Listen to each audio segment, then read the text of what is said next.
আকাশবাণী খবর পড়ছি চঞ্চল ভট্টাচার্য। প্রথমে বিশেষ বিশেষ খবর।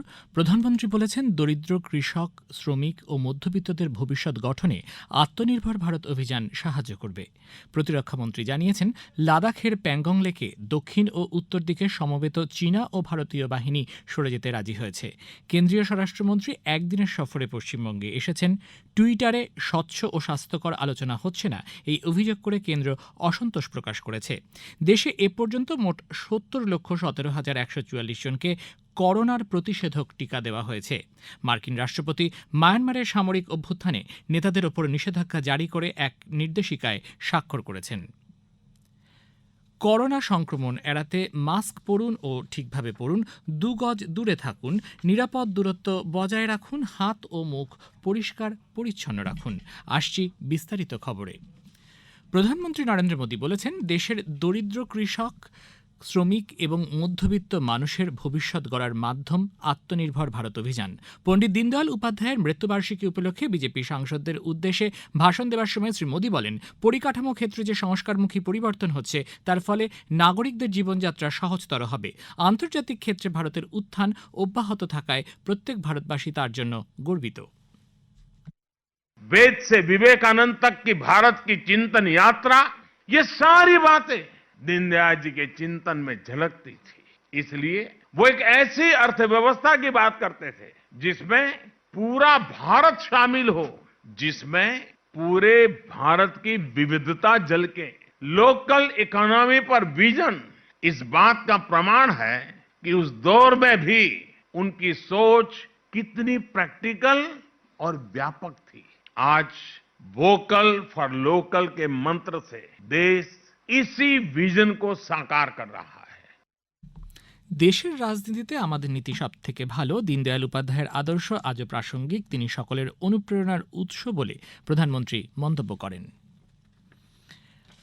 প্রধানমন্ত্রী কৃষিক্ষেত্রকে আরও শক্তিশালী করতে বিনিয়োগ বৃদ্ধি ও নতুন নতুন প্রযুক্তি উদ্ভাবনের ওপর জোর দিয়েছেন। লোকসভায় রাষ্ট্রপতির ভাষণের ওপর ধন্যবাদসূচক প্রস্তাব নিয়ে আলোচনার জবাবি ভাষণে গতকাল প্রধানমন্ত্রী কৃষকদের কৃষি আইন নিয়ে সমস্যা সমাধানের জন্য আলোচনায় এগিয়ে আসার আহ্বান জানিয়েছেন। তিনি স্পষ্ট করে বলেন, কৃষি আইন সংসদে পাশ হবার পরেও কোনো কৃষি বাজার বন্ধ করে দেওয়া হয়নি। ন্যূনতম সহায়ক মূল্যও আগের মতোই ছিল, আছে এবং থাকবে। কৃষি আইন নিয়ে কৃষকদের আশঙ্কা দূর করা সরকারের সর্বোচ্চ অগ্রাধিকার বলেও তিনি জানান। প্রধানমন্ত্রী বলেছেন, ভারত 2030 সালের মধ্যে পুনর্নবীকরণযোগ্য শক্তি 450 গিগাওয়াটে নিয়ে যাওয়ার লক্ষ্যে এগিয়ে চলেছে। আগামী বছরের মধ্যে PM কুসুম যোজনায় 30 গিগাওয়াট সৌরশক্তি উৎপাদন করা হবে। শ্রী মোদী গতকাল বিশ্ব স্থিতিশীল উন্নয়ন শিখর সম্মেলনে ভার্চুয়ালি ভাষণ দিচ্ছিলেন। প্রতিরক্ষামন্ত্রী রাজনাথ সিং আজ রাজ্যসভায় জানিয়েছেন, লাদাখের প্যাংগং লেকের দক্ষিণ ও উত্তর দিকে সমবেত চীনা ও ভারতীয় বাহিনী সরে যেতে রাজি হয়েছে। শ্রী সিং দেশকে আশ্বস্ত করে বলেছেন, প্রকৃত নিয়ন্ত্রণ রেখা বরাবর যে কোনো পরিস্থিতির মোকাবিলা করতে ভারত প্রস্তুত। একতরফাভাবে চীন অবস্থান পরিবর্তনের চেষ্টা করলে তা কখনোই গ্রহণযোগ্য হবে না। डिसएंगेजमेंट के लिए भारत का यह मत है कि 2020 की फॉरवर्ड डिप्लॉयमेंट्स जो एक दूसरे के बहुत नजदीक हैं वे दूर हो जाएं और दोनों सेनाएं वापस अपनी अपनी स्थायी या मान्य चौकियों पर वापस लौटें। ভারত কোনো অবস্থাতেই তার সার্বভৌমত্বের সঙ্গে আপোষ করবে না। মন্ত্রীর বক্তব্যে সভার সদস্যরা টেবিল চাপড়ে তাঁকে অভিনন্দন জানান। তিনি বলেছেন, দ্বিপাক্ষিক সম্পর্ক বজায় রাখার জন্য উভয় পক্ষই অঙ্গীকারবদ্ধ। চীন গত বছর বারবার নিয়ন্ত্রণ রেখা লঙ্ঘন করে অনুপ্রবেশের চেষ্টা চালিয়েছে, কিন্তু ভারত সবসময় চীনের দাবি প্রত্যাখ্যান করেছে। দ্বিপাক্ষিক সম্পর্ক পারস্পরিক সহযোগিতার মধ্য দিয়ে উন্নত হতে পারে বলে ভারত মনে করে। বিজেপি নেতা কেন্দ্রীয় স্বরাষ্ট্রমন্ত্রী অমিত শাহ একদিনের সফরে আজ এ রাজ্যে এসেছেন। কিছুক্ষণ আগে তিনি কোচবিহারে মদনমোহন মন্দির দর্শন করেন। এরপর রাসমেলা ময়দানে এক জনসভায় অংশ নেন। সেখান থেকেই বিজেপির উত্তরবঙ্গ জোনের পরিবর্তন রথযাত্রার তিনি সূচনা করবেন। শ্রী শাহ বলেছেন, বিজেপি পশ্চিমবঙ্গে ক্ষমতায় গেলে রাজ্যে অনুপ্রবেশকারীদের ঢুকতে দেওয়া হবে না। বিকেলে বনগাঁয় ঠাকুরনগরে মতুয়াদের এক সভায় তাঁর ভাষণ দেওয়ার কথা। ত্রিপুরার নিশ্চিন্তপুর ও বাংলাদেশের আখাউড়ার মধ্যে আগামী মাসে রেল যোগাযোগ স্থাপিত হবে বলে সে রাজ্যের পর্যটন মন্ত্রী প্রণজিৎ সিংহ রায় জানিয়েছেন। শ্রী সিংহ রায় জানান, রাজ্যের একটি জাতীয় সড়ক ও আকাশপথের ওপর নির্ভর করে থাকার দিন শেষ হয়েছে। জলপথেও এখন রাজ্য থেকে অন্যত্র যাওয়া সম্ভব হচ্ছে। আসামের হাইলাকান্দিতে মিজোরাম সীমান্তবর্তী রামনাথপুরে 144 ধারা জারি হয়েছে। মঙ্গলবার মিজোরাম থেকে একদল দুষ্কৃতী রামনাথপুরে হামলা চালায়। সেই ঘটনায় 10 জন আহত হয়েছেন। আসামে 3 দিনের বিধানসভা অধিবেশন শুরু হয়েছে।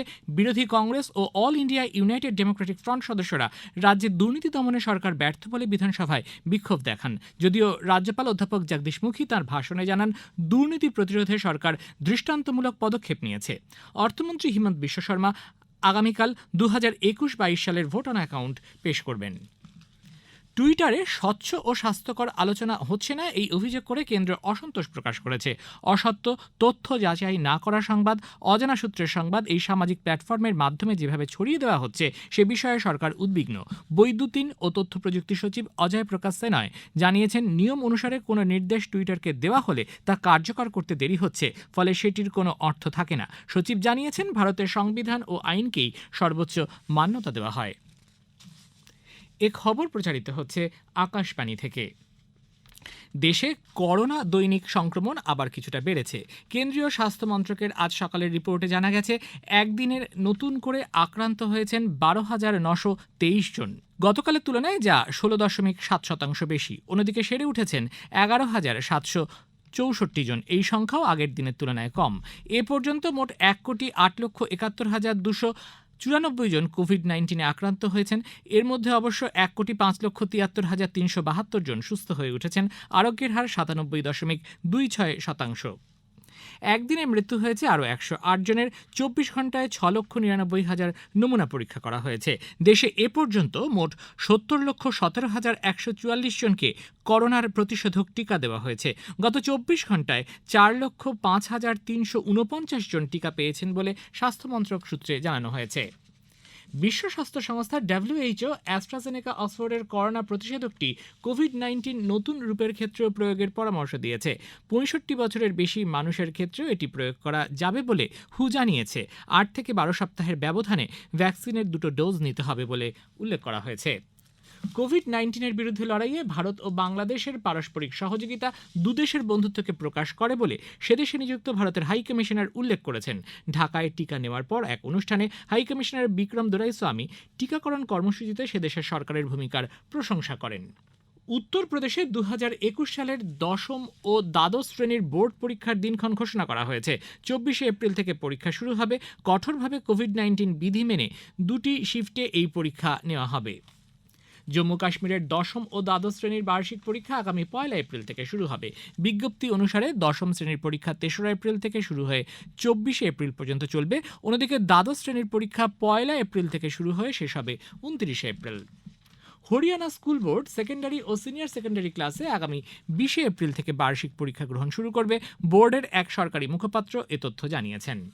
মার্কিন রাষ্ট্রপতি জো বাইডেন মায়ানমারে সামরিক অভ্যুত্থানে নেতাদের ওপর নিষেধাজ্ঞা জারি করে এক নির্দেশিকায় স্বাক্ষর করেছেন। পরে এক সংক্ষিপ্ত ভাষণে রাষ্ট্রপতি বলেন, মার্কিন যুক্তরাষ্ট্র সামরিক ওই নেতাদের এবং তাদের পরিবারের সদস্যদের ওপরেও অবিলম্বে নিষেধাজ্ঞা জারি করতে পারবে বলে নতুন এই নির্দেশিকায় সংস্থান রয়েছে। মার্কিন সরকার সেদেশে থাকা $100 কোটি মায়ানমারের তহবিল ফ্রিজ করে দেবার সিদ্ধান্ত নিয়েছে। আফগানিস্তানের রাজধানী কাবুলে 2টি পৃথক বিস্ফোরণের ঘটনায় 2 জন প্রাণ হারিয়েছেন, আহত আরও 5। নিহতদের একজন জেলা পুলিশ আধিকারিক। কোনো গোষ্ঠী এই হামলার দায় স্বীকার করেনি। আফগানিস্তানের হিন্দুকুশ এলাকায় আজ সকালে ভূকম্পন অনুভূত হয়। রিক্টার স্কেলে এর তীব্রতা ছিল 4.9। বিস্তারিত কোনো খবর পাওয়া যায়নি। কর্ণাটকে খনি ও ভূতত্ত্ব মন্ত্রী সুরগেশ নিরানি সাধারণ মানুষের কাছে সুষ্ঠুভাবে বালি সরবরাহের লক্ষ্যে নতুন নীতি ঘোষণা করেছেন। বেঙ্গালুরুতে সাংবাদিকদের সঙ্গে কথা প্রসঙ্গে মন্ত্রী বলেন, বালি সরবরাহ সংক্রান্ত এই নতুন নীতি শীঘ্রই কার্যকর হবে। শেষে বিশেষ খবর আরও একবার। প্রধানমন্ত্রী বলেছেন, দরিদ্র, কৃষক, শ্রমিক ও মধ্যবিত্তদের ভবিষ্যৎ গঠনে আত্মনির্ভর ভারত অভিযান সাহায্য করবে। প্রতিরক্ষামন্ত্রী জানিয়েছেন, লাদাখের প্যাংগং লেকের দক্ষিণ ও উত্তর দিকে সমবেত চীনা ও ভারতীয় বাহিনী সরে যেতে রাজি হয়েছে। কেন্দ্রীয় স্বরাষ্ট্রমন্ত্রী একদিনের সফরে পশ্চিমবঙ্গে এসেছেন। টুইটারে স্বচ্ছ ও স্বাস্থ্যকর আলোচনা হচ্ছে না এই অভিযোগ করে কেন্দ্র অসন্তোষ প্রকাশ করেছে। খবর শেষ হলো।